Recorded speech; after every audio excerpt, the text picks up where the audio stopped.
오늘 이 아침에 우리가 함께 볼 말씀은 시편 82편 말씀이 되겠습니다.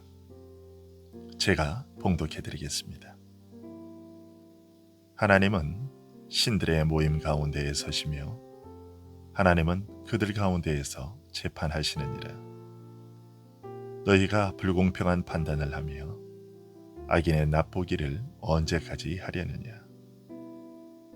가난한 자와 고아를 위하여 판단하며 곤란한 자와 빈궁한 자에게 공의를 베풀지며 가난한 자와 궁핍한 자를 구원하여 악인들의 손에서 건질지니라 하시는도다. 그들은 알지도 못하고 깨닫지도 못하여 흑암 중에 왕래하니 땅의 모든 터가 흔들리도다. 내가 말하기를 너희는 신들이며 다 지존자의 아들들이라 하였으나 그러나 너희는 사람처럼 죽으며 고고 안에 하나같이 넘어지리로다. 하나님이여 일어나사 세상을 심판하소서. 모든 나라가 주의 소유이기 때문이니이다. 올 2020년 우리는 참 특별한 일을 경험하고 있습니다. 코로나19라는 신종 바이러스가 그것인데요. 이전에도 사스나 메르스와 같은 신종 바이러스로 인해 사람들의 생명이 위협을 받았지만 이번 코로나19로 이름 지어진 이 바이러스만큼 경제를 마비시키고 사람들을 움츠러들게 하고 두렵게 만들지는 않았던 것 같습니다. 그러나 다른 모든 현상들에 대해서도 그렇지만 이번 일에 있어서도 우리 그리스도인들은 이 일이 하나님의 섭리하에 벌어지는 일이라는 사실을 기억해야 합니다. 유한한 인간의 지성으로 무한하신 하나님의 작정과 섭리를 다 이해할 수 없지만 모든 작정과 섭리에는 하나님의 뜻이 있음을 적어도 우리 그리스도인들은 알고 있어야겠습니다. 그리고 우리는 그 하나님의 뜻이 과연 무엇일까를 부지런히 고민하고 있고 여러 신학자와 목사들이 그에 대한 글들을 써내고 있습니다. 그렇게 해서 나온 초기의 글들은 대부분 예배와 교회에 대한 것이었습니다. 그런데 신천지를 필두로 해서 집단 감염되는 일들이 계속 이어지자 이제는 정치와 종교의 분리에 대한 글들이 점차 증가하고 있습니다. 어제 아는 목사님이 유튜브 영상 하나를 자신의 SNS에 올려놓은 것을 보았습니다. 한 국회의원이 국정감사를 하면서 발언한 내용을 캡처한 것이었습니다. 그 발언은 대충 이런 것이었습니다. 종교 집회되기에서 99%가 자제 권고를 따르더라도 나머지 1%의 구멍 때문에 새로운 슈퍼점퍼자가 될 수 있다. 이 1%의 구멍을 막기 위해서 필요시에 장관이나 광역지자체장의 허가를 얻어서 개최하도록 하는 방식으로 전환해야 되지 않을까 싶다. 이것마저도 현재의 법 체계상 어렵다고 한다면 대통령 긴급 명령권을 발동해서 조치할 수밖에 없겠다 싶은데 대통령에게 건의할 생각은 없는가? 현재의 법 체계 안에서는 자제 권고 이상은 어려우니까 명령권을 발동하여 원칙적으로 금지하고 꼭 필요한 행사는 허가를 얻어서 하라고 하려면 헌법상의 긴급 명령권 발동밖에는 다른 방법이 없을 것 같다. 현재의 상황이 급박하고 위험스러운 만큼 이런 상황에서는 정부가 종교의 자유를 억제할 수 있어야 하지 않겠느냐는 주장이 있지요. 여러분은 어떻게 생각하십니까? 필요와 상황에 따라서는 정부가 종교를 통제할 수도 있는 것 아니냐? 아니다. 어떠한 상황에서도 정부는 종교를 강제할 수 없다. 이 두 가지 주장 중에 여러분은 어떤 입장에 서 계십니까? 3월 10일 경기도민을 대상으로 한 조사에서는 88%가 행정명령으로 금지하는 것에 찬성한다는 결과가 나왔습니다. 자제해야 한다가 아닌 금지할 수 있다는 의견에 대한 결과입니다. 그러면 이 설문에 참여한 기독교인들은 몇 퍼센트나 찬성했을까요? 73%가 찬성한다고 대답했습니다. 여러분은 이 결과를 보면서 어떤 생각이 드십니까? 저는 실로 충격적이었습니다. 하나님을 모르는 사람들은 당연히 그럴 수 있다고 생각합니다. 그러나 하나님을 믿는 사람들 중에 이렇게나 많은 사람들이 나라가 강제로 예배를 위한 집회를 금지할 수 있다고 답했다는 것은 정말 충격적입니다. 왜냐하면 그런 생각은 신앙생활의 출발점이요 가장 핵심적인 부분을 모르고 있다는 이야기로 들리기 때문입니다. 여러분은 우리 신앙의 가장 핵심적인 내용이 무엇이라고 생각하십니까?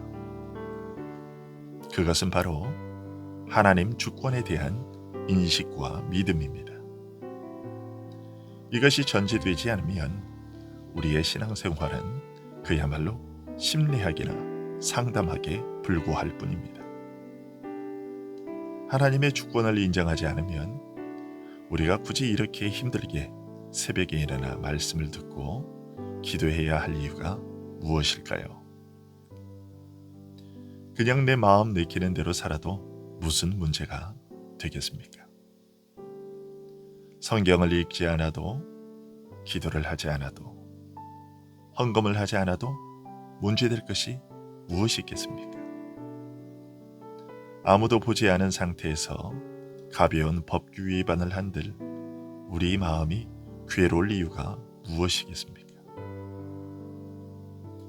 그런데 우리는 말씀을 읽지 않고 기도를 하지 않고 헌금을 하지 않으면 불편합니다. 왜 그럴까요? 그 모든 행위는 하나님을 인정하지 않는 삶이기 때문에 그렇습니다. 내 인생의 주인이 나라고 인정하는 삶이 되어버리기 때문에 불편한 것입니다. 성경의 첫 줄이 우리에게 가르쳐주는 바가 하나님의 주권이며 성경의 마지막이 우리에게 가르쳐주는 바도 하나님의 주권입니다. 태초에 하나님이 천지를 창조하시니라. 각 사람에게 그가 행한 대로 갚아주리라. 나는 알파와 오메가요, 처음과 마지막이요, 시작과 마침이라. 성경은 그리고 하나님은 이것을 줄기차게 우리에게 알리고 계시며 우리에게 이것 곧 하나님의 주권을 인정하는 삶을 살라고 요구하십니다.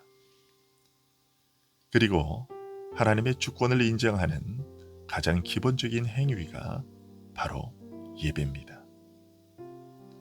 하나님만이 나의 주인이시며 모든 피조물의 경배를 받으실 유일한 분이심을 고백하는 행위가 예배인 것이죠. 이것은 모든 피조물이 지으심을 받을 때부터 영원토록 해야 할 일입니다. 아담의 타락으로 인해 하나님을 아는 지식을 잃어버려서 그렇지 사실은 불신자들에게도 가장 당연히 요구되는 것이 하나님을 섬기는 일입니다. 우리가 그토록 외치는 소위의 문답 제1문이 그것을 말하고 있지 않습니까? 인간의 제일 된 목적은 무엇입니까? 하나님을 영화롭게 하고 영원토록 그를 즐거워하는 것입니다. 여러분, 이 질문을 잘 보십시오.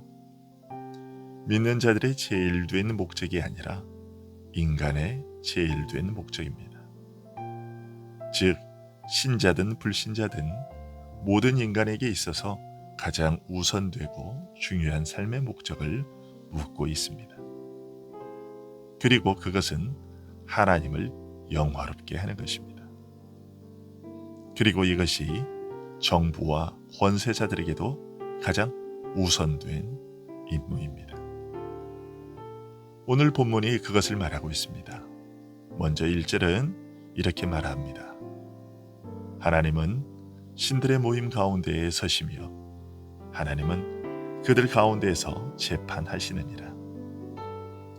여기 신들의 모임이라는 말에서의 신들은 이 세상 사람들에게 마치 신적 권세를 행사할 수 있는 자들을 말합니다.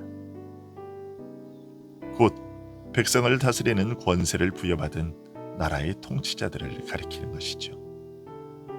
그러니까 하나님은 지상의 사람들을 다스리는 모든 통치자들의 한가운데에 서셔서 그들을 재판하시는 분이시다라는 것이죠. 그렇습니다. 하나님은 모든 왕들을 다스리시는 왕이십니다. 그들이 알든 모르든 모든 통치자들은 하나님의 뜻을 받들어 섬기는 자들로 세워진 것입니다. 그러면 하나님께서 그들에게 하나님을 받들어 섬기도록 부여하신 일은 무엇일까요? 2절에서 4절까지의 말씀입니다. 너희가 불공평한 판단을 하며 악인의 낫보기를 언제까지 하려느냐? 가난한 자와 고아를 위하여 판단하며 곤란한 자와 빈궁한 자에게 공의를 베풀지며 가난한 자와 궁핍한 자를 구원하여 악인들의 손에서 건질지니라 하시는도다. 즉 백성들의 송사에 대하여 시시비비를 바로 가려 판결함으로써 법 질서와 사회의 정의를 구현하는 것이고 사회적 약자와 소외된 자들이 억울한 일을 당하지 않도록 돌보며 악인들의 손에서 그들을 건져내는 것입니다. 이 일들은 세상을 창조하신 하나님의 일들인데요. 하나님께서는 권세자들을 자신의 종으로 두고서 이 일을 이루시고 계신 것입니다. 그런데 세상의 권세자들은 이런 사실을 모르지요. 5절이 바로 그런 말입니다. 그들은 알지도 못하고 깨닫지도 못하여 흑암 중에 왕래하니 땅의 모든 터가 흔들리도다. 코로나19와 같이 땅의 기초가 흔들리는 것과 같은 혼란스러운 상황들을 경험하면서도 하나님께서 자신들에게 부여하신 의무를 깨닫지 못한다는 것입니다. 이런 자들을 하나님께서 어떻게 대하실까요? 6절과 7절입니다. 내가 말하기를 너희는 신들이며 다 지존자의 아들들이라 하였으나 그러나 너희는 사람처럼 죽으며 고관에 하나같이 넘어지리로다. 하나님께로부터 신적 권세와 권한을 부여받은 자이면서도 자기 이익을 위해 악인의 편에 선다든가 하여 자신에게 주어진 임무를 제대로 감당하지 못했을 경우에는 보통 사람들과 같은 죽음을 맞이하게 될 것이라는 말입니다. 그래서 시인은 마지막으로 하나님께 공의로운 심판을 호소하고 있습니다. 8절 상반절인데요. 하나님이여 일어나사 세상을 심판하소서. 왕들과 재판관들이 있음에도 불구하고 하나님께 심판을 호소하는 이유는 무엇일까요? 인간은 때로 공의에 어긋난 심판을 하지만 하나님은 완전한 공의로 심판하시며 온 우주 만물의 창조주이시기에 마땅히 심판할 권세가 있으시기 때문입니다. 8절 하반절입니다. 모든 나라가 주의 소유이기 때문이니이다. 여러분, 하나님과 세상의 통치자들 사이의 질서가 이러합니다.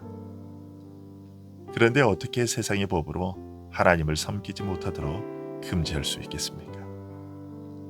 하나님을 예배하는 일은 절대로 중단되어서는 안 되는 일이지만 상황의 위급함이 이러하니 예배하더라도 더 이상 상황이 악화되지 않도록 힘써달라고 부탁하는 일은 있을 수 있으나 강제할 수는 없는 것입니다. 이런 성경의 원리를 웨스트민스터 신앙고백서 제23장 3항은 다음과 같이 정리해서 알려주고 있습니다. 관원은 말씀과 성례의 집행도 천국 열쇠의 권세도 자기 것으로 만들어서는 안 된다.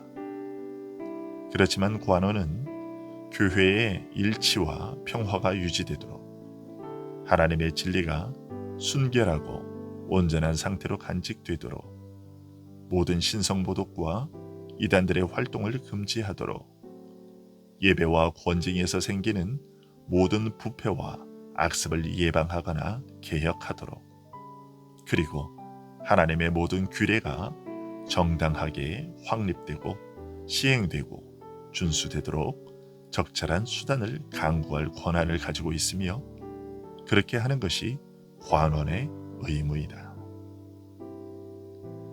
이것을 지금 우리나라의 상황에 적용해보면 이렇게 말할 수 있습니다.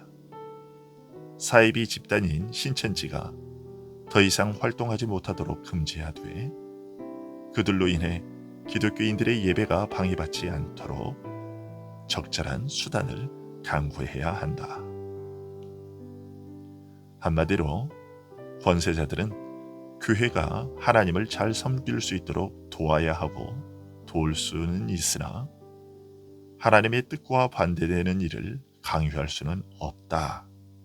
강요해서는 안 된다고 말하고 있습니다. 따라서 정부는 어떤 일이 있어도 모든 인간의 가장 기본적인 의무인 하나님을 예배하는 것을 금할 수 없으며 금해서도 안 되는 것이죠.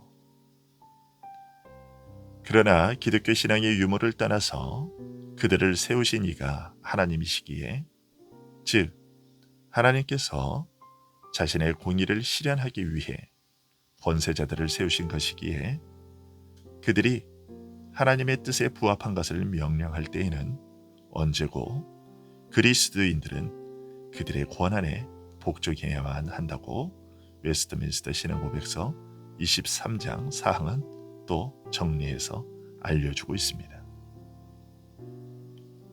하나님께서는 이번 코로나19 사태를 계기로 사람들이 많은 것들을 정리할 수 있도록 해주시고 계신데요.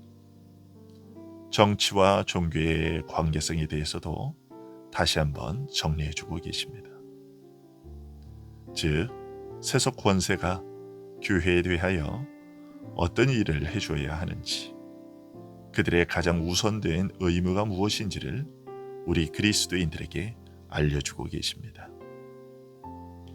아울러 우리는 세상의 궁극적 통치자요 주권자는 하나님이심을 잊지 말고 모든 나라의 소유주가 되시는 하나님께 코로나19와 우리의 모든 문제를 해결해 주시도록 기도해야겠습니다.